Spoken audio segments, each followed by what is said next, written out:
An unsurpassed, penetrating, and perfect Dharma is rarely met with, even in 100,000 million kalpas.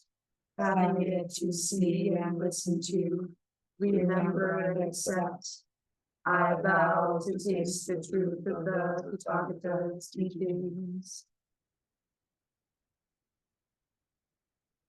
In Buddhism, when Zen practitioners share their understanding of the teachings and practice, it is offered as dana paramita. And dana is a Pali word which means generosity or to give freely. And this is done without the expectation of anything in return when the opportunity arises. And those who share the teachings at Great Tree do so on a dana basis. And you can support their practice by giving what you can. And in this case, our speaker Daisho has graciously extended his dana to Great Tree. So we have our mountain seat ceremony coming up. So if you'd like to donate for the mountain seat ceremony, there's a donate button on the website. So thank you, Daisho. Speaking of, our speaker today is John Daishō Corso-Esquivel, and he is an art historian and associate professor at Davidson College.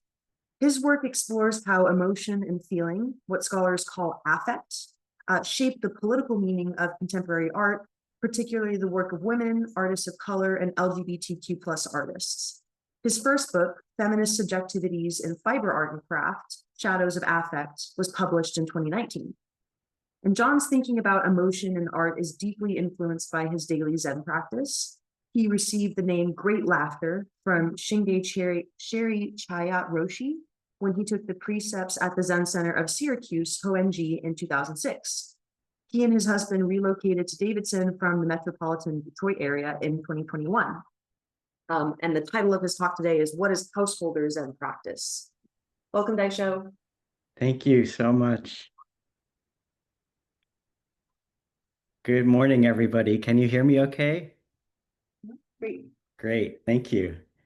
I wanted to start with a sincere thank you to Great Tree Sangha, to Teja Roshi. It is a gift to be able to speak with you, and I wanted to honor that gift with openness, with honesty, with vulnerability.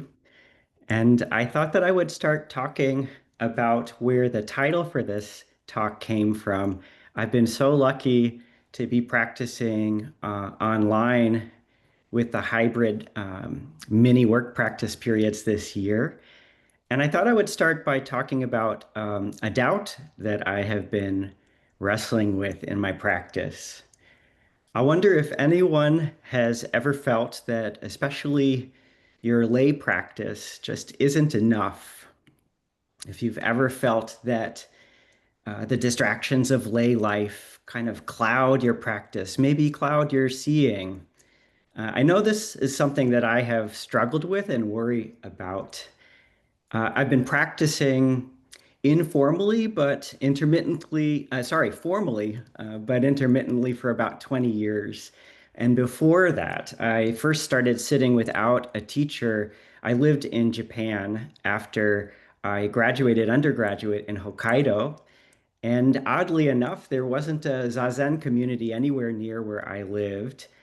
So I learned how to sit from books, which is ironic, living in the land of Master Dogen.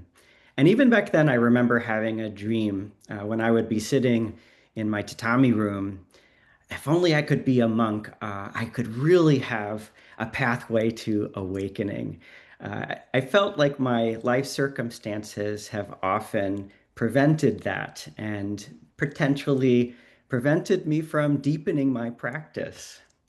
Well, this year I turned 50 years old, which is a great time for thinking about your first 50 and your next few decades. And I entered the winter practice periods at Great Tree with these deep questions of wanting to kind of recommit to the Bodhisattva path. And I wondered, what does that mean? What does it mean to deepen your practice?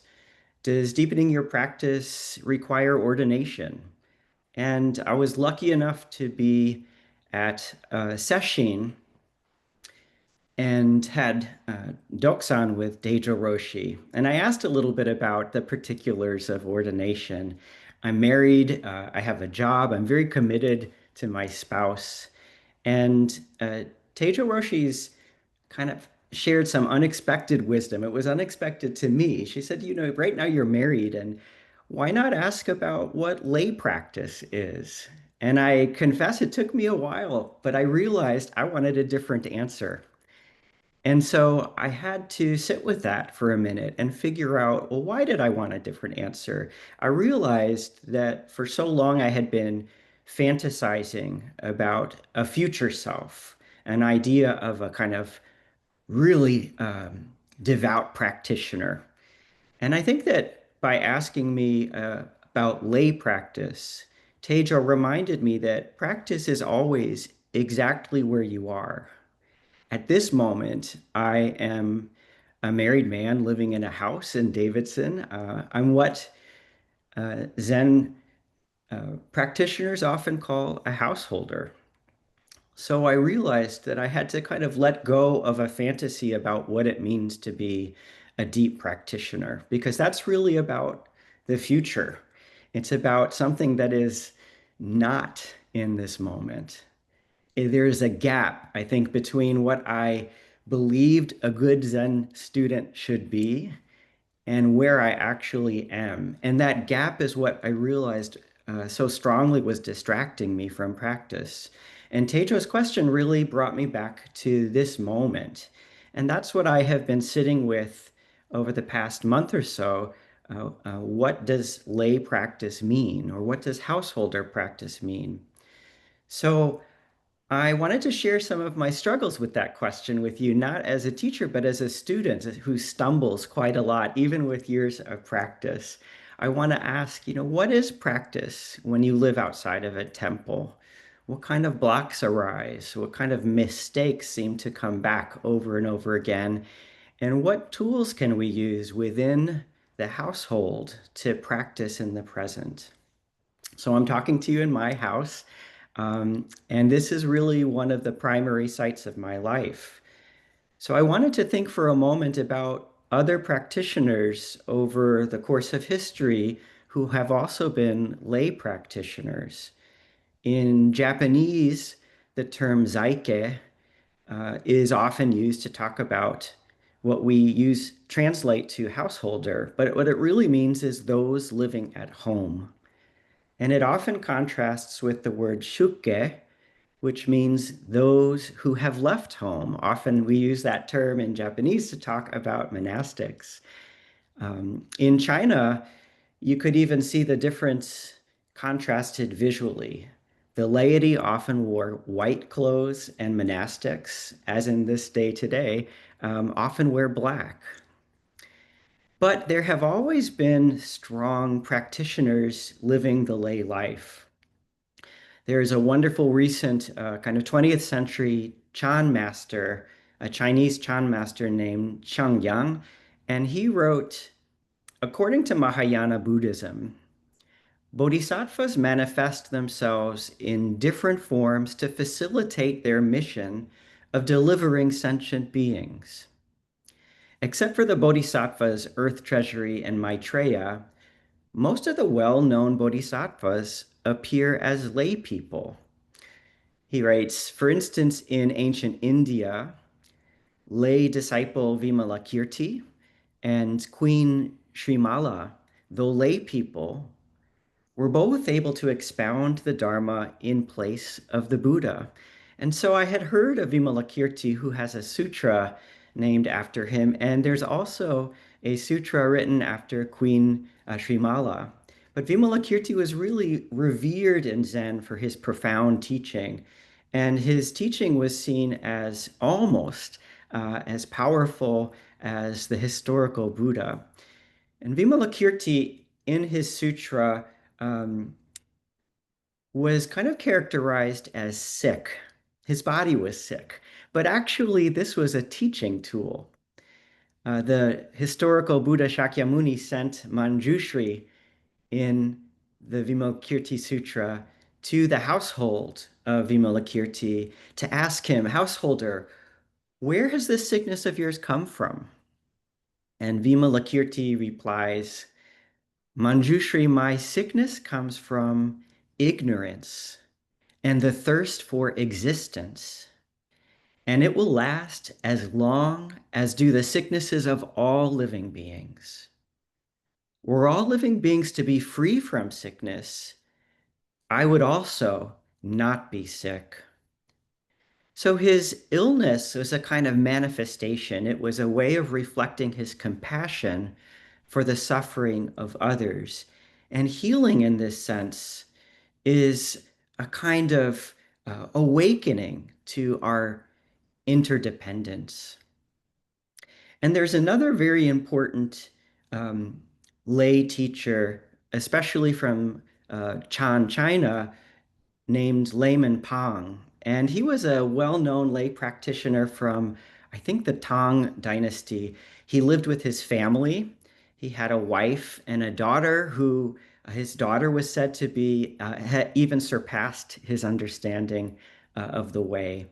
And his sayings were compiled into a book that in English we call The Sayings of Layman Pang.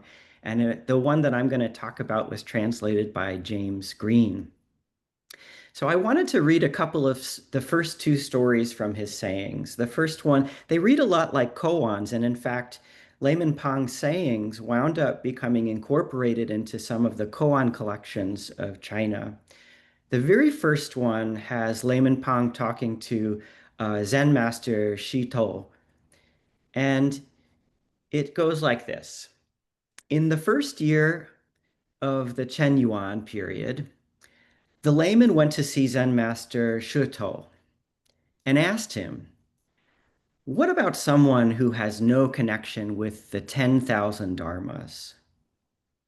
And what he meant by that was, tell me about the person who has no worldly attachments. Shuto put his hand over the layman's mouth. And the layman had a sudden realization. It was a nonverbal teaching, but it really in that moment severed the layman's desire for an explanation. I realized in that Doksan with Daishō that her question to me was just like this. It's gentle wisdom that said, practice now, directly. The second story of this book that I want to read is a one that you probably might even know a couple of the words from, and I want to ask you to listen for them and see if you recognize them. It's the second one, where one day Shuto goes to the layman and says, "I've come to visit you. What have you been doing?" And the layman said, "If you're asking what I do every day, there's nothing to say about it." Shuto said, "What did you think you were doing before I asked you about it?" And the layman made up a verse on the spot. He said, "It's nothing special. I simply stumble around. What I do is not thought out. Where I go is unplanned. No matter who tries to leave their mark, the hills and dales are not impressed.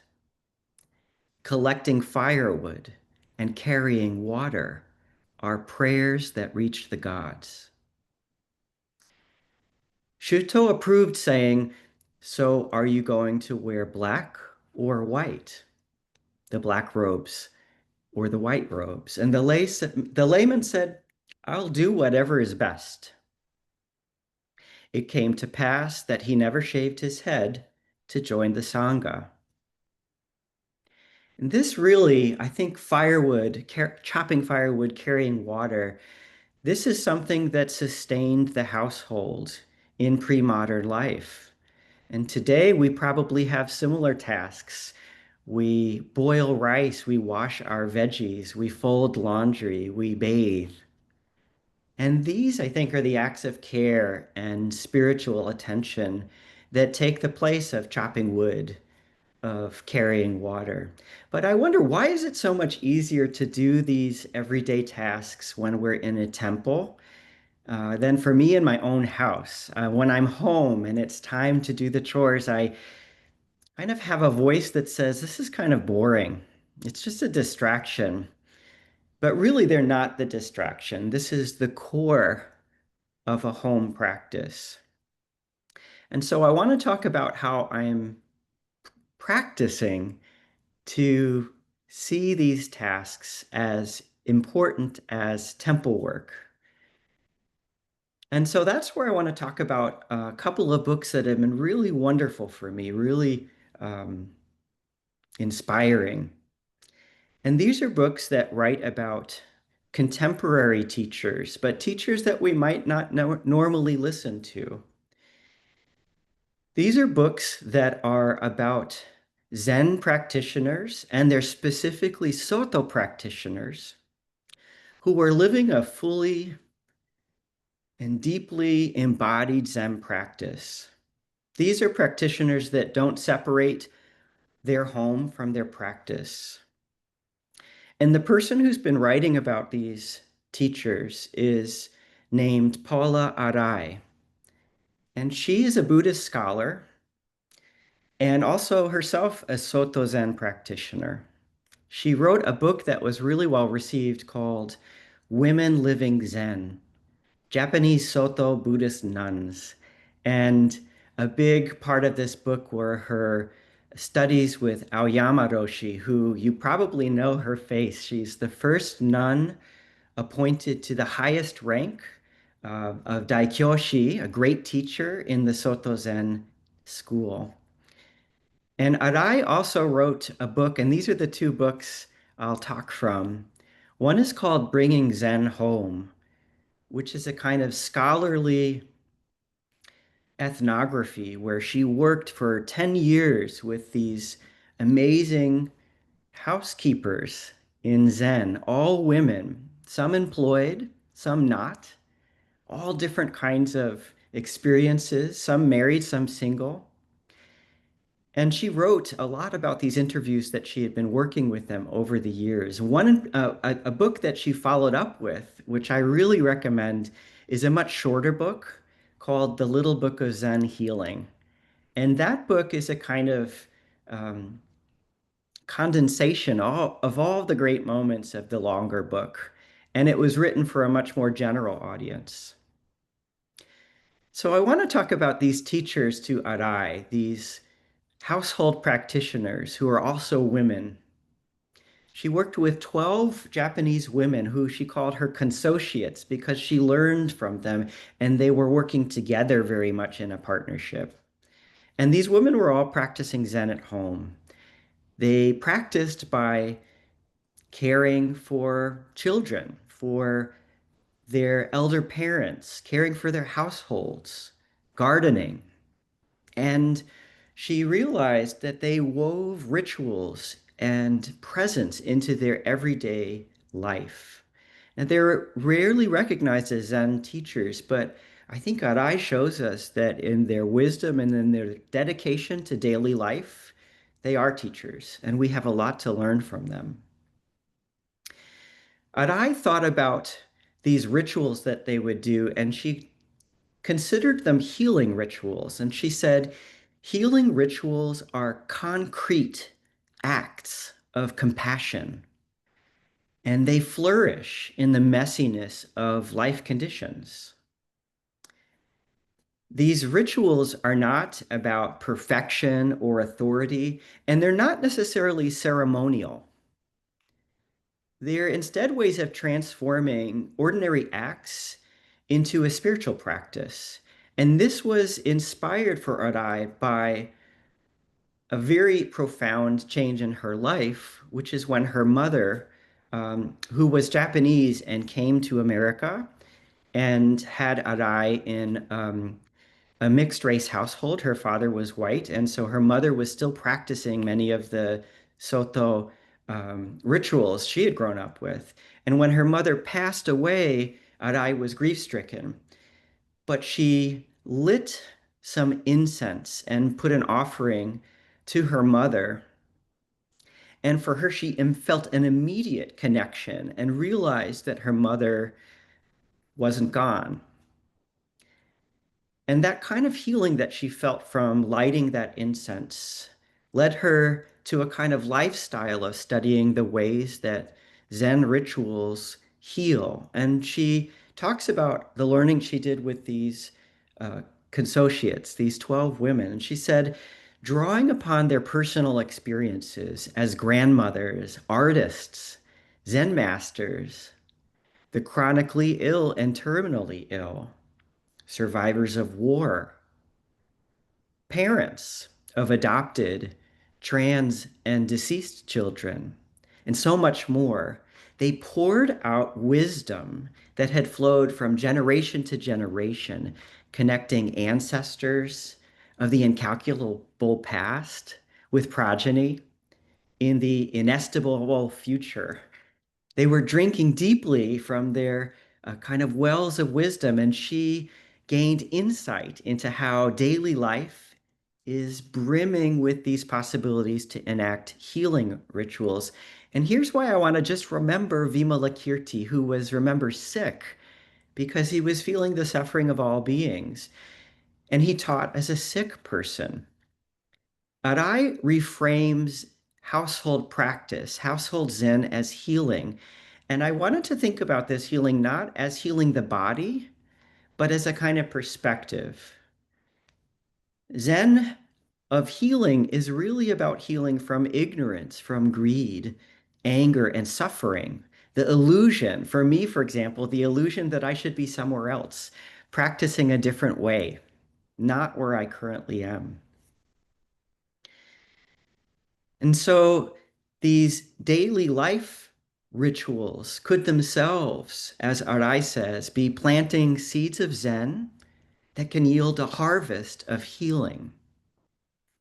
So she follows these ways that her wise teachers cooked, cleaned, would grieve, would nurture their family, these acts, these physical acts of compassion. And she would talk about how rituals really arise through intention, not an external form, but a way of thoughtfully centering yourself in that physical act. And she showed me that you don't need to be in a monastery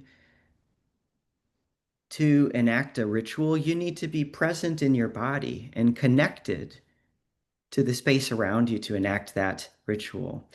So Arai, through studying their daily acts, saw 10 different kinds of healing acts. And I just wanted to share them because I hope that you can see some of your own daily acts in these, because I would love at the end to hear, maybe if you're willing to share some of your own daily rituals.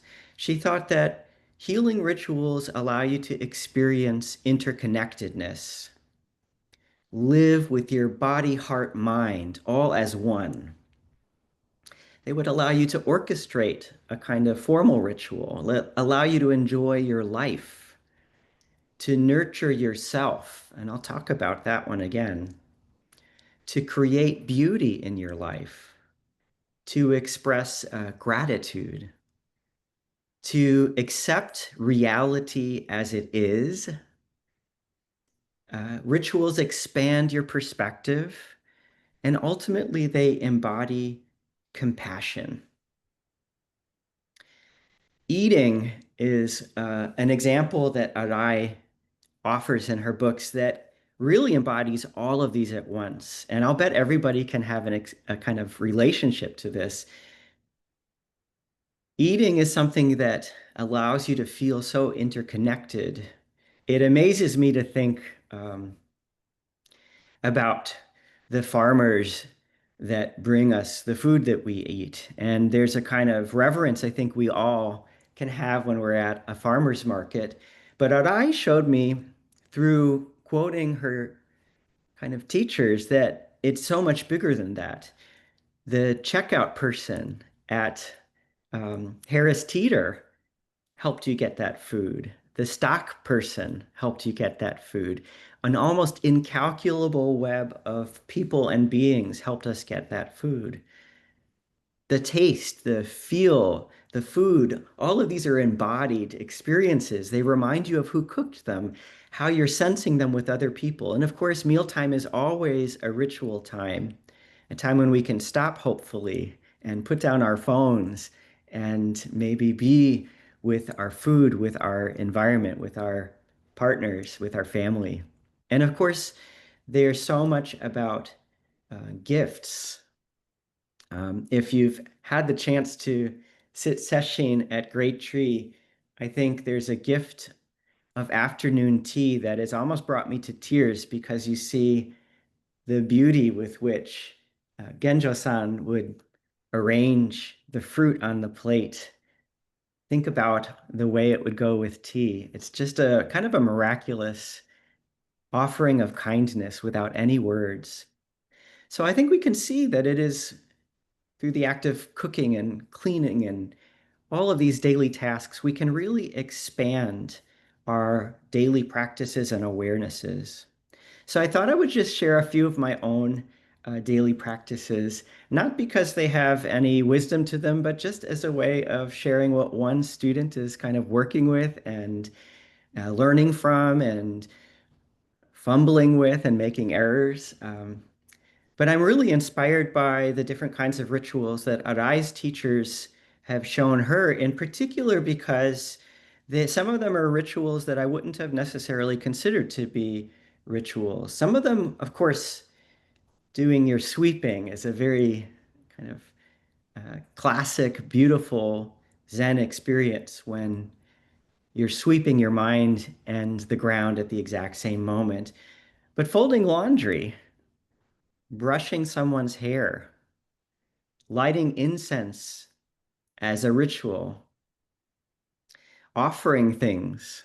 I think there's a really beautiful tradition in Zen of offering to the altar.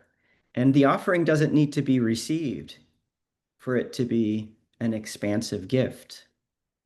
So for me, in my daily practice, most of my daily practice kind of centers around my home Buddha altar. And I feel so lucky to be able to have an altar.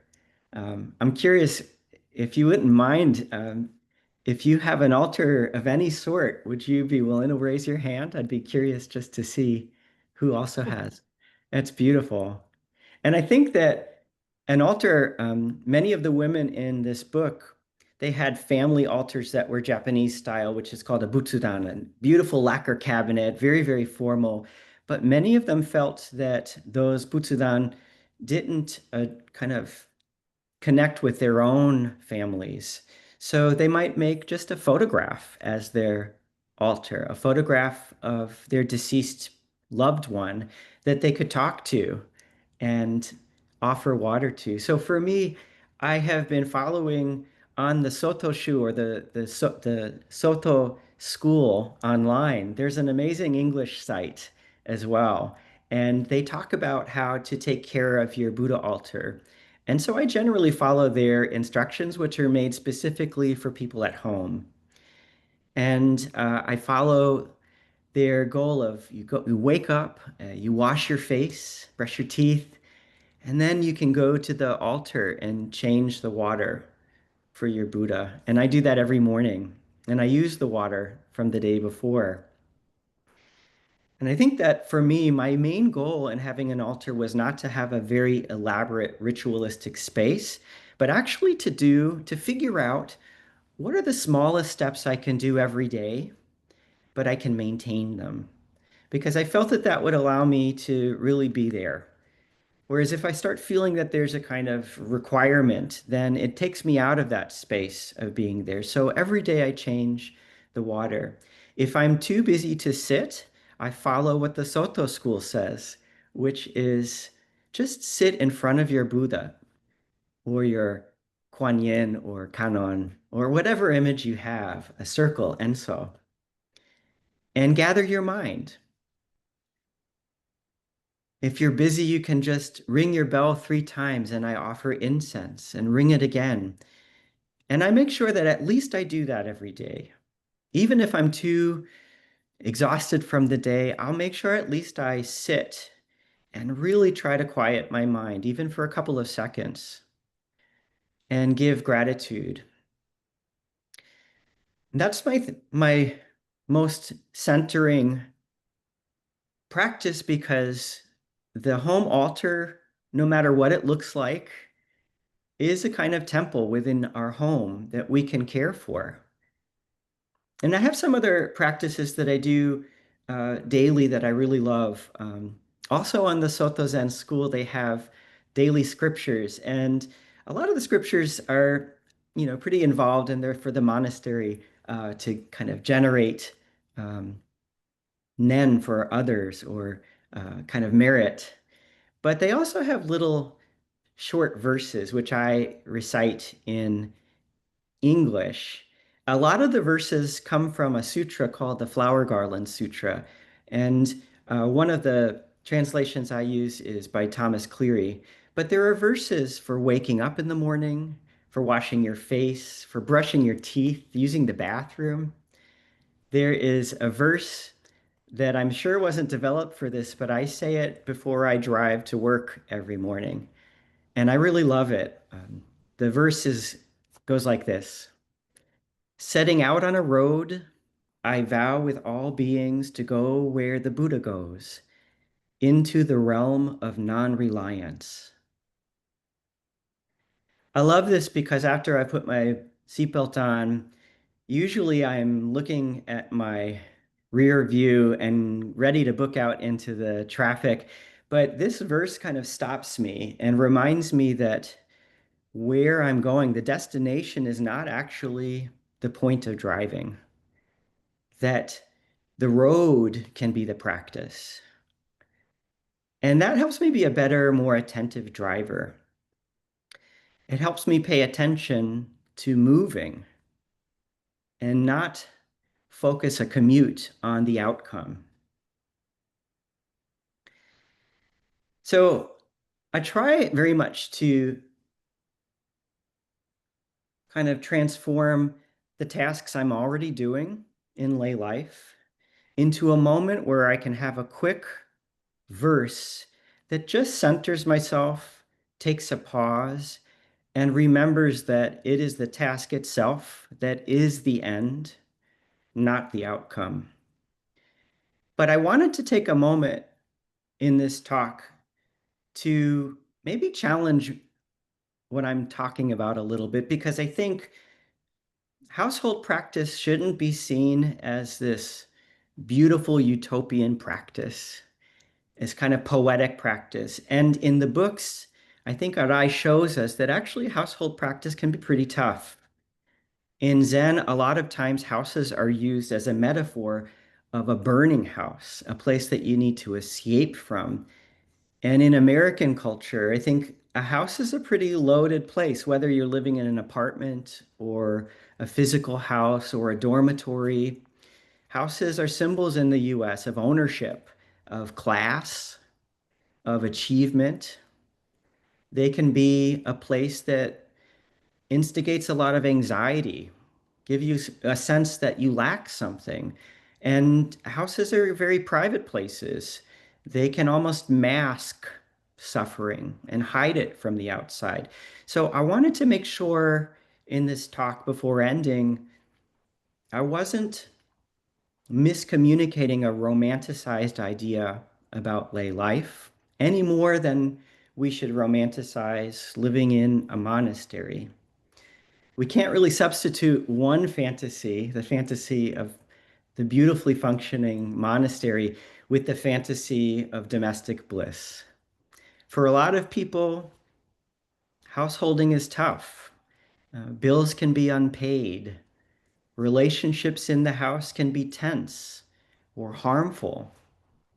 For some of us, homes are a place of trauma. If any of us have experienced depression, homes can be some of the most isolating places imaginable. So, household Zen is not always calm and it's not always beautiful.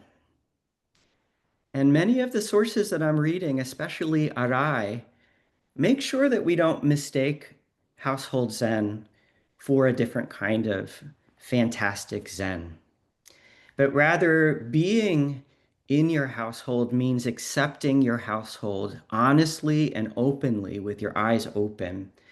And Arai talks about this. She says, denying and resisting reality drains vital energy. how much energy is squandered becomes most apparent when you stop being in denial or resisting. Acceptance feels light, energizing, and rejuvenating. Now, accepting reality does not mean, however, that the reality of a situation is easy. It means you've removed the unnecessary weight and complication of denying that reality. So, denial, when we're dealing with hardship at home, actually adds weight to that hardship.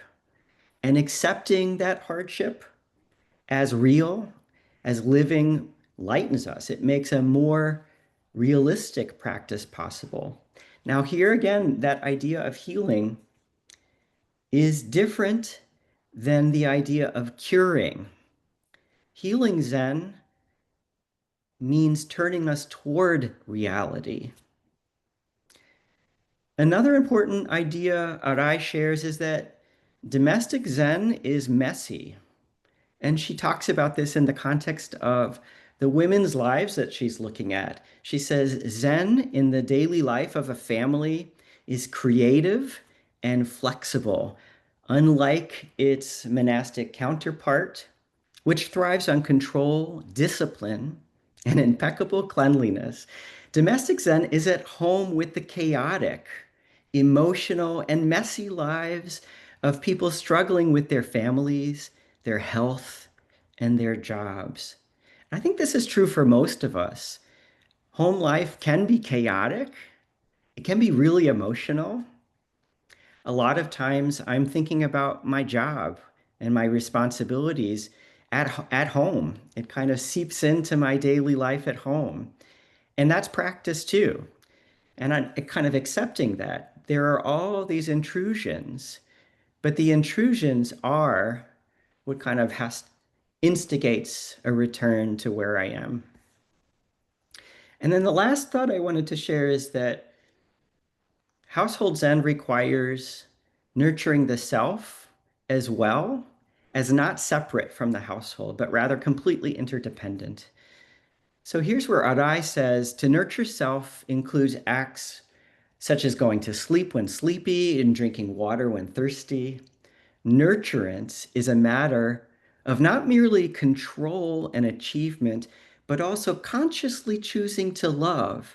And so there's this part that's, for me, very difficult. Maybe other folks can relate to this.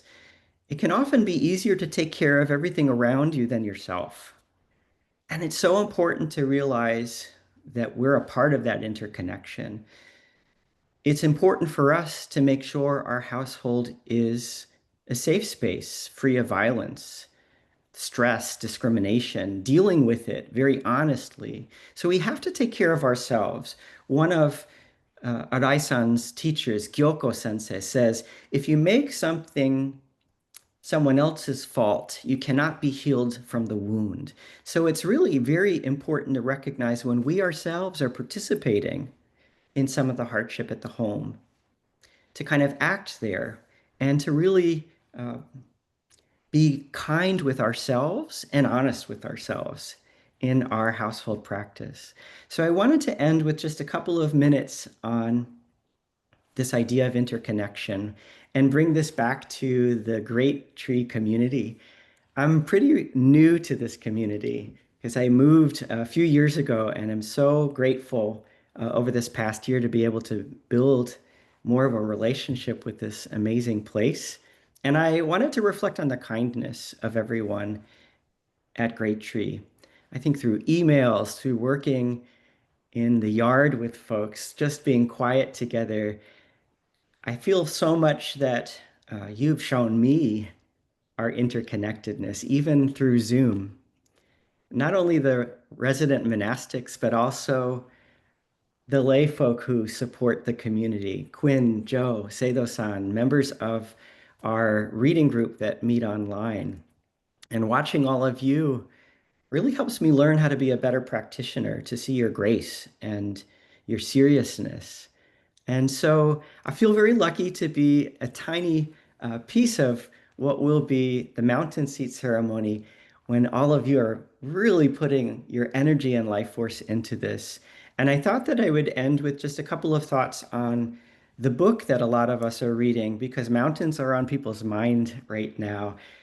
This is the Mountains and Waters Sutra. These are Dogen's sutra, but also this extensive commentary from Okamura Roshi. And I wanted to read an abridged quote to kind of wrap my thoughts up. Okamura Roshi says, this teaching of the 10 directions of suchness, the 10 suchnesses, shows us that all beings have their unique nature in body, in energy, and work. Yet, that uniqueness cannot exist by itself, independent of other beings. The teaching means this entire process in which we are practicing, this space in which we are living, this entire universe is all one thing. In Sansui Kyo, he says, which is Mountains and Water Sutra, Dogen refers to this Honmatsuku Kyoto as the mountains. That means we are within the mountains. We are walking, and the mountains are walking with us. In other words, our practice is not an individual activity to gain something for ourselves. We are part of this entire work, this whole dynamic function. Dogen's Zenki, this entirety is the Buddha way. In each step, we are already at the destination. The practice I'm working with now is to realize that lay life and monastic life are not separate. We need each other. Monastics, I feel, offer example, form, structure. They protect the flame of this practice. And lay people offer context, a sense of the suffering of broader society, resources, imagination. And together we form a living Sangha, an organism that isn't divided. So to wrap up, I think I'm seeing that lay life matters for the health of this organism. Back to that Chinese Chan master, Xiang Yan, he said, simply put, monastics are the skeleton of Buddhism, whereas the laity make up its skin and flesh. In terms of the basic structure, monastics are important. In terms of function, laity are important. So that shows me, I think, that my practice moving forward is to avoid the dualism of seeing monastic householder as separate, but rather practice to support the health of one body. And this is the body of the Buddha. I want to thank you all for your very kind attention. And I thought we have a few moments. I wanted to invite anyone who'd be willing to share ideas or rituals or acts from their own household practices, because I think I would certainly really benefit and grow from hearing that. So thank you so much for your hearing and attention.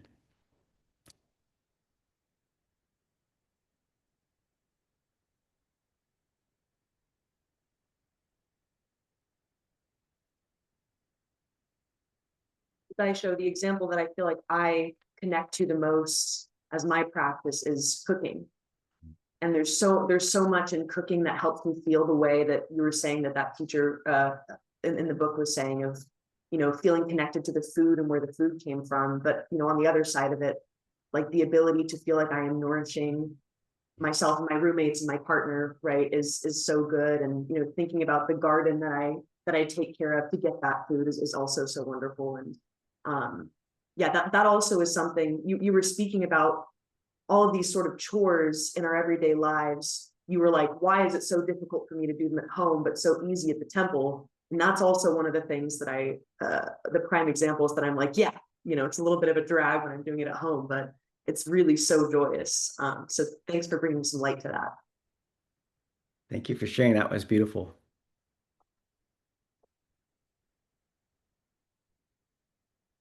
I really appreciated your talk. I just wanted to share that this meant a lot to me, and I'm excited to read more because I've heard of that writer, but I haven't read any of their books yet. So thank you for sharing so much.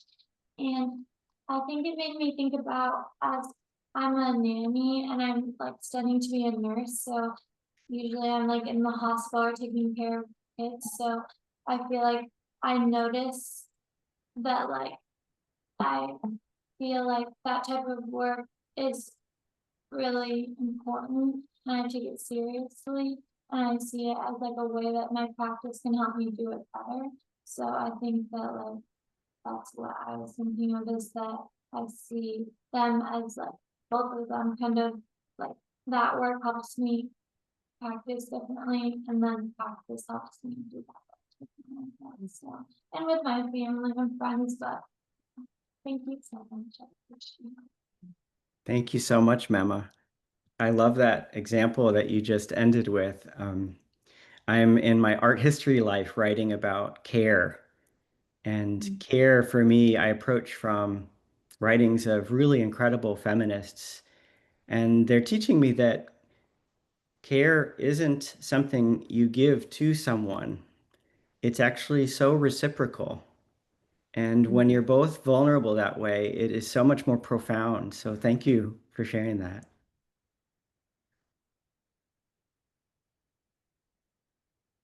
I want to just chime in too. I'm a grandmother of three grandsons, 7, 3, and 2. And one of the things that I've been trying to intentionally do as a practice is that when I'm with them, I'm just with them. But I'm with them in different ways because they have different places that I meet them at, and that I can. So one I do art with 2 or 3 times a week. And he lets me know when he wants to do it. And I found that there have been times where the practice has fallen apart by trying to do too many things. Like if I know I'm having them over for dinner, the whole family over for dinner, I'm distracted and I'm not fully with them, and it changes the relationship. I'm not fully there, I'm distracted. So I'm learning to say, on those nights I will not have a family over for dinner, just be with them. And then on a different night, I'll have dinner. And there's a way of just bringing more presence that is the focus. And with my 3-year-old grandson, he wants me to read to him. And he wants to select the books, and he wants to sit on the couch, and he wants to cuddle. And that's how I'm really with him. But it's interesting that I'm meeting them each where they're feeling creative, they're feeling curious, and then just how lovely, to be able to give them that, and to being with them is the goal. Oh, I love that, Mary. Thanks for sharing that. You make me think of I think probably psychology, but in teaching, kind of client-centered versus and student-centered, right? I think a lot what you're describing is letting especially kids lead you and let them play a part in defining that relationship. You're also describing, I think for householding, one of the most difficult challenges in contemporary life is multitasking. And I have to say, I struggle with this. A big part of being with my spouse in the evening is we watch TV together. And a lot of times I find that there are probably 5 screens open at the same time. So we're watching the screen. I got my iPad, the phone texts, and he's got his iPad. And we're just really our attention is being capitalized. Every time we click on something, someone's making money of stealing our attention.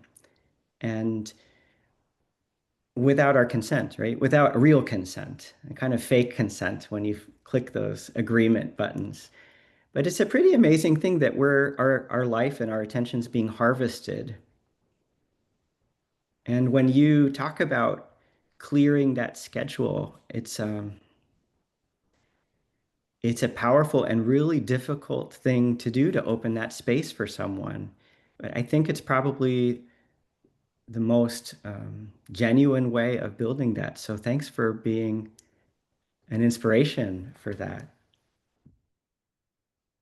You've given me all these wonderful thoughts about ways to create more ritual around it. Thank you. Like thinking about lighting of candles, for example, or like my grandson who loves to do the art. He's not really thinking like a scientist, but he has this creative side of him. And he kind of poo-poos anything that's spiritual that can look into. But he loves candles. Yeah, I can do that. I think it might be just a way of pulling him into the moment and just setting a very ritualistic element in a world where he doesn't have a lot of that.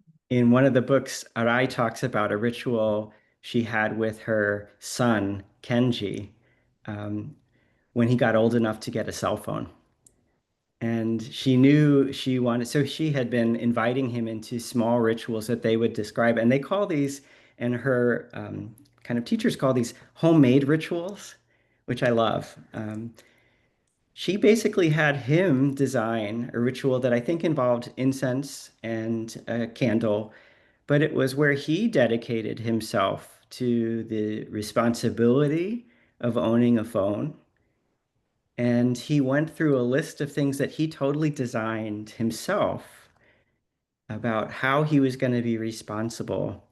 And she was listening and thinking, wow, she had thought she would design and tell him here's what we're going to lay out, the rules on using your phone, and we'll do it as a ritual and it will initiate you. But she realized it was so important to let him design it, particularly because the last thing he remembered that she didn't even think of was, I want to have joy with my phone.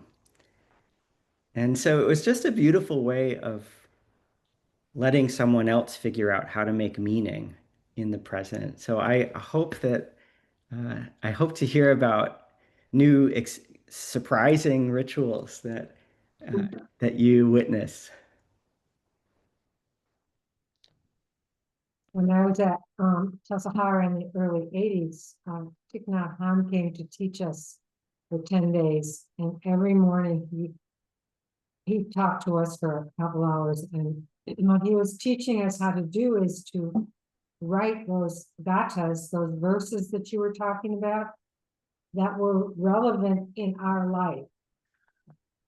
And we did that, and it was so interesting. I mean, I just got kind of crazy about it. Every place I went, I was trying to find my connection. Like I wrote one about sitting on a rock, and what is it like for the rock to be sat upon? And it was just so interesting to write, and I still write these little verses.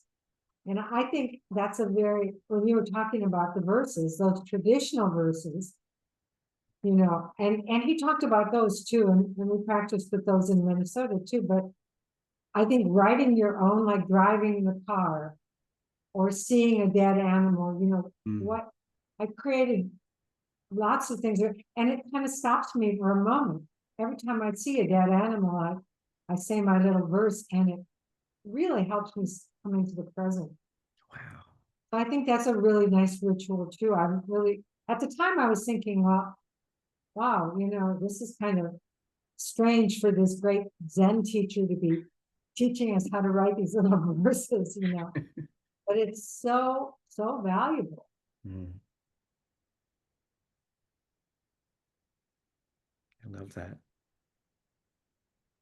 Daisho, I wanted to ask, so you've talked a lot about sort of like householding, but one of the things you brought up multiple times is like the fact that you're married and you have a partner, which is very distinct from monastic life, right? And I wanted to know what thoughts you had about how your relationship impacts your householder practice, because I know that like practicing with my partner, is a Yeah. very interesting experience. And I don't know, I'm sure you have thoughts. That's such a great question, Quinn. I remember years ago, before meeting my spouse, I discovered these books by Charlotte Castle, who is a Buddhist-inspired psychotherapist. And one of the books she writes is called If the Buddha Married. And I love that. So I think we have this practice. The book, all these books talk about that's a primary practice, and how often it and how easy it is to divide the self from among your most beloved people, right? Like your partner. So easy to blame. I like in the bathroom, I'll be like, why did you leave that all over the place? Why is the sink such a mess? And that's me dividing myself from this household. Like his towel was messy this morning. And I think my first thought is like, why is that so crooked?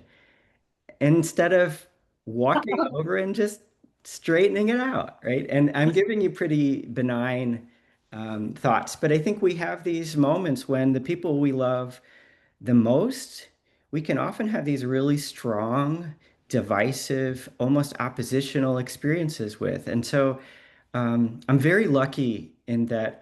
So he's not a Buddhist, but is so supportive of my Buddhism and especially supportive of sitting. So a lot of times, if we do have a struggle, a real struggle where we have to work on, kind of managing our conflict, I do get the chance to sit first, and he's really open to that. And sometimes he'll need some time too. And I think that knowing that, otherwise, we never use ad hominems. We never kind of talk about that person. We've worked really hard to talk about behaviors and things. And I think that helps just in our language to always be able to remember that we're connected. And then the acts of joy and gratitude, we take turns making each other coffee or tea in the morning. And I think of that as an act of incredible giving and kindness. And, I make sure, like when I have leftovers, to text and say, I'm having the best lunch today because of what you made yesterday. And so I feel like it's really important to extend gratitude as well. I'll bet you have these experiences too, but I think that probably the most important is for me to say, this is some anger's coming up. Where's that coming up? Let me just be with the anger right now. Um, or profound connection is coming up right here, and I'm going to show it by just putting my arm around you. Um, and I think it's that honesty, right? That the more open and honest about the beautiful aspects and the warts of a relationship, the more profound it is and becomes that practice, right? Do you have any thoughts? Yeah, I mean, I think like what you said about the sort of like how part of your relationship with your partner can bring up the kind of muck in your brain. I really relate to that. And yeah, I think it's useful what you said about just trying to be with that feeling rather than trying to, just stick it on this person is really useful. So thank you for that. Thank you. I want to be respectful of your time. I'm so grateful for this chance to be with you today. Thank you, Daisho. Thank you. Should we give back the merit? Yes. May the merit of this practice May the merit of this practice benefit all beings benefit all beings and bring peace. and bring peace. Okay, Thank I'm you. gonna make some announcements. Great. So tomorrow is family meditation. So that begins, let's see, what day is it today? Begins at 10:30 a.m. Yes. So family meditation tomorrow.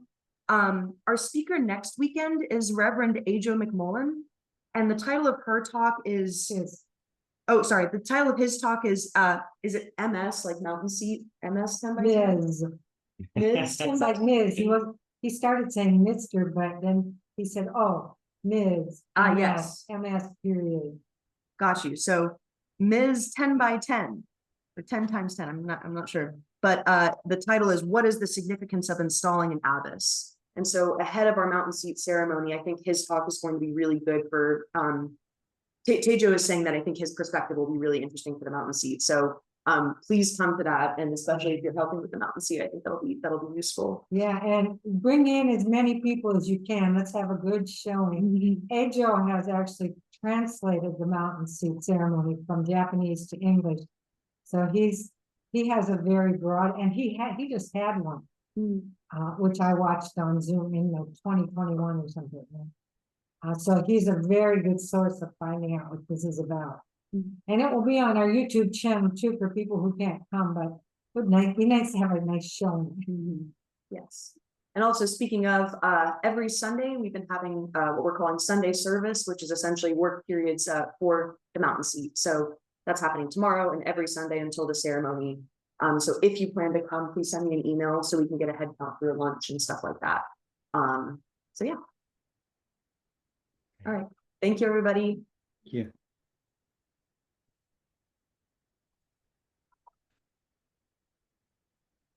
Bye, guys. Bye, Poncho. Have a good day.